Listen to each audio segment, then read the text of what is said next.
So we've got EA Play's three biggest announcements. I know I said I'd make a separate episode, but to be honest, in all honesty, there wasn't really as much big stuff in EA Play as I thought there was going to be. It was a fairly small event, as you would really expect. You can't be expecting a massive one going into a new generation. Apple will be reclosing some of its stores in Florida, North Carolina, South Carolina, and Arizona due to coronavirus spikes. Microsoft isn't happy with Apple's App Store bullying. Yeah, with back to the Apple App Store thing, this story is not going anywhere so far. Because whilst there were also lots of stories on it yesterday, actually, I don't think this story is going to be going anywhere fast, that's for sure. So, I guess let's get started. Today, I'm just going to go for a straight, clear-cut episode with no intermissions. Again, the email address will be down in the description. Please let me know what you think. Every episode I'm going to try a slightly different style, see which one I think is best, and then I also want to see what you lot think is, what everyone out there thinks is best, and whichever one kind of comes as the best is the one that I'll use. So let's go on to today's first story. We have the four biggest announcements and trailers from EA's Play Live event. Now, I'm only going to really focus on three of these, and then the fourth one is going to be kind of an overall. So, Skate is coming back. I personally never had a chance to play the Skate series, but ever since the release of Skate 3, people have wanted a new one, and Skate 4 is on its way, but there aren't many details. However, at least it's coming back, so that's a very good thing to know. Apex Legends is coming to Switch, and there will be cross-play between the versions now, so PS4 and Xbox One play between PC, Xbox, Switch, and PS4. Those are all going to come. And then there's also Star Wars Squadrons, which is apparently looking really good. I personally haven't been able to see the trailer. Yeah, to be honest, in terms of that trailer, yeah, again, EA Play was quite disappointing when I went to listen to it personally. After the understandable first bit, which was very informative about what EA Play are planning to do surrounding everything that's going on in the world right now with multiple issues, I tried to listen to different bits of it. I just couldn't get myself really hyped up for it, so I will probably watch the trailers tonight. But you know, it definitely looks like it's good. So Skate's coming back. Apex Legends is going to Switch for crossplay, which is definitely good. Star Squadrons is looking great, and of course they've announced that FIFA 21, Madden 21, NFL 21, those sorts of games are all going to be coming later this year. If they're from EA Sports, you can count on it year after year. There are a few specific FIFA announcements, but I don't think, as far as I can tell, there's nothing majorly different between the versions. It's FIFA, Obviously, I will do a small roundup on this properly tomorrow. I am merely doing a small announcement because, as far as I can tell, there's nothing, super major in terms of, say, release dates and stuff. I mean, nothing that we thought would be happening from Mass Effect is there. Again, understandable, massive projects just can't happen this year. So let's go on to today's second headline, which is about Microsoft and Apple's App Store bullying. So, this is predictable. We've got this sort of thing happening, and Microsoft is pulling out Apple on this.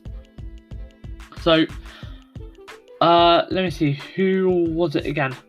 Microsoft Chief Legal Officer Brad Smith has outlined Apple's walled garden approach to the App Store and how it affects competition. So, start quote, "If you look at the industry today, I think what you'll find is increasingly you're seeing app stores that have created high walls and far more formidable gates to access other applications than anything that existed in the industry 20 years ago." End quote. This is very kind of, to be honest, I'd say Microsoft definitely have a reason to be saying this. They tried their Microsoft Store approach, but again, I'm a Microsoft Store developer and I am working on a game for it. Again, no official announcement. There will be an announcement on that hopefully relatively soon. I just need some bugs around the basics worked out, and then I can start releasing alphas and betas in a couple months.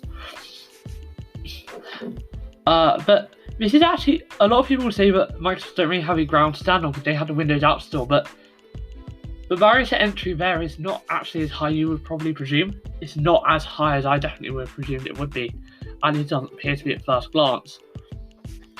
Now, start a quote again, because there was longer quote. So start a quote. They impose requirements that increasingly say there's only one way to get onto our platform. To go pause there quickly. So this is definitely right for Microsoft to be saying this. If you want to be on a Windows device, then you simply just download an app. You just download it from the website, from the internet. There's no real blockage. Like, okay, Smart Screen does pop up saying, do you trust this app? That's more of just making sure people are downloading safe software, not trying to stop people from downloading stuff that's not from the App Store. And yes, very Windows 10 and S mode. That's just for schools. They can disable that with one click if they want to, and they don't have to charge an extra penny anymore. So resume quote. And that is to go through the gate that we ourselves have created. In some cases, they create a very high price for a toll.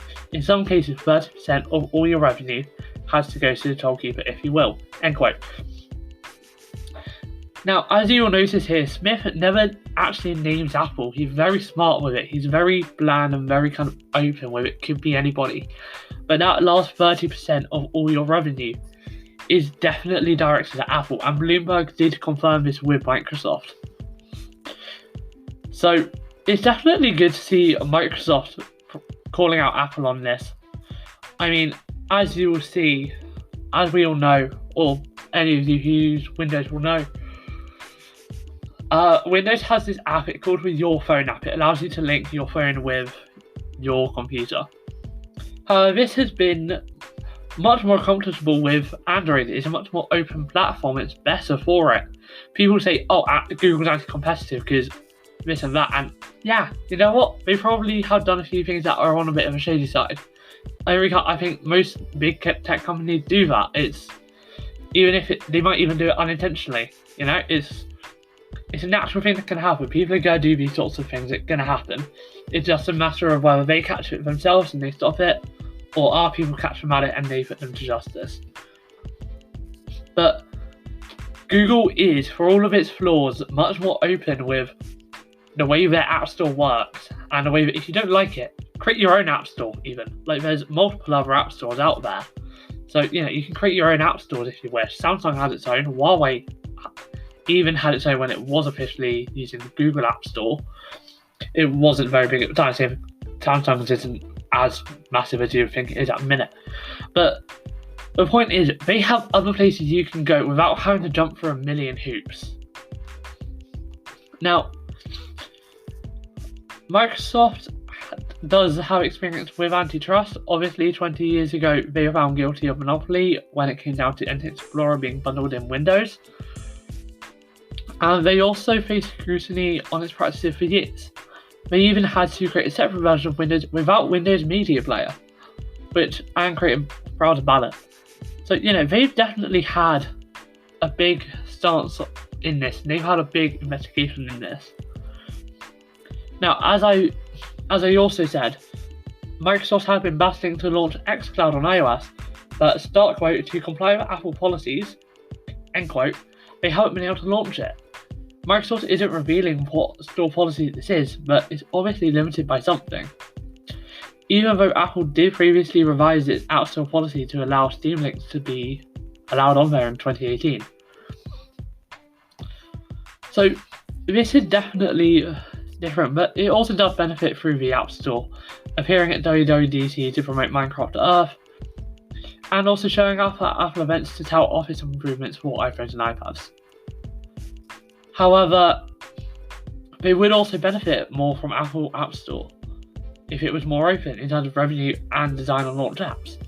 As any company will, it's not just Microsoft we're talking about here, and yes, it's natural for them to be looking for the promotion, but they also have to be looking for an open App Store for everybody. So Microsoft's been embracing Android as a mobile version of Windows for a good few years now. Some of you will know Windows have Windows Mobile. I actually used it for a year thinking it was going to be really good because it was hyped up to be a lot more than it was. Worst mistakes I ever made in terms of technology. Definitely never going to go down that road again. But the fact is, Microsoft is partnered very close with Google and Samsung. If you know much about Samsung, you'll know that, especially on their S20 series, they've literally got a link to Windows application built into the phone. So, they're very closely tied in. And of course, there's the Samsung device Microsoft Store Edition, which I believe have stopped. I'm not too sure on that. But when you're using your phone on an iPhone, it's barely functional. I wouldn't even try and use it. I can't be bothered to even try and learn what it's used for. As far as I'm aware, there's nothing really you can use. You don't get notifications, you don't get anything. Now, Apple is probably going the wrong route with this, and they're doubling down on their App Store policies, even with a growing number of companies calling for a change.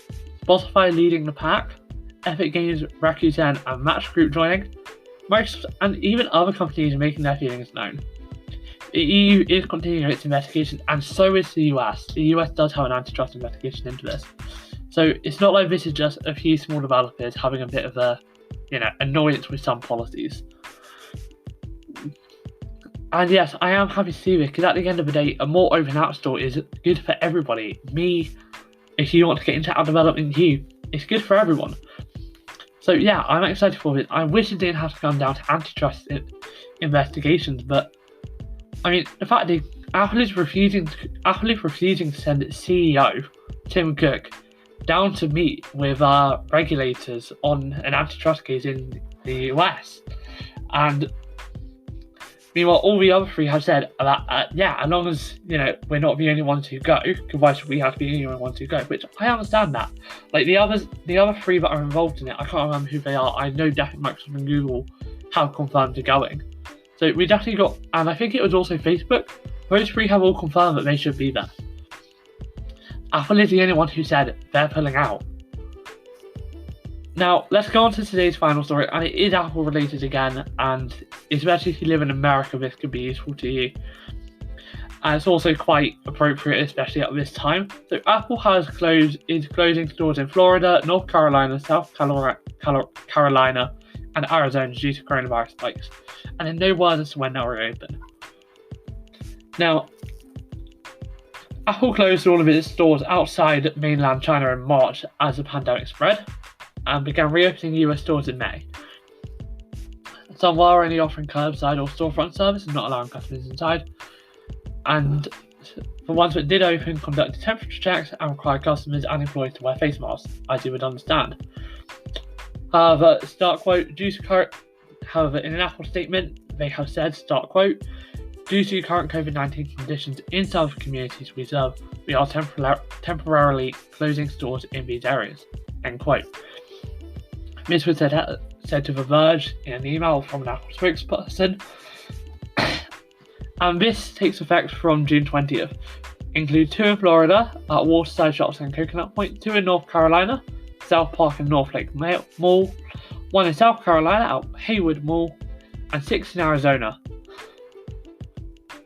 Now, this is quite bad for Apple. They're closing down a lot, especially as things start to heat up with their App Store.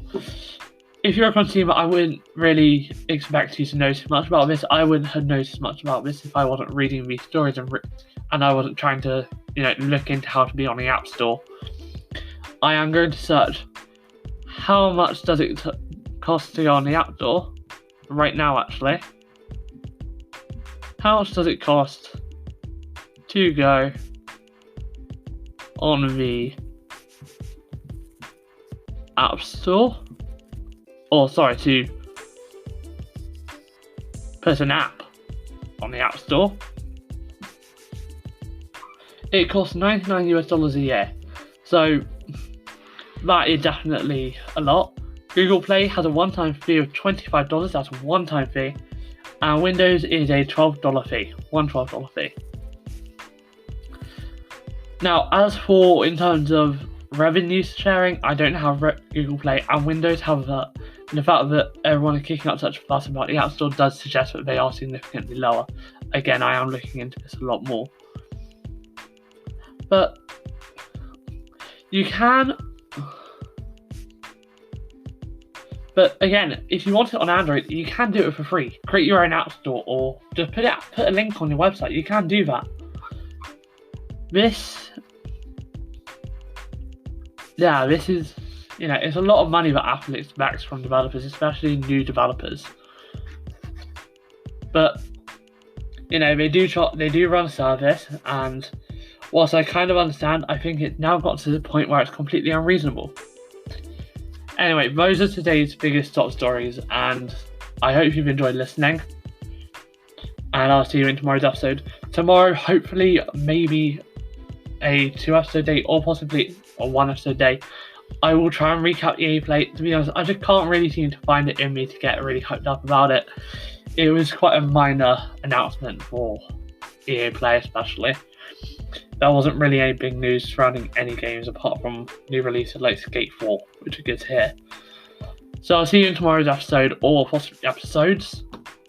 I'm Luke, visit the Dynamic Digital World. Thanks for listening.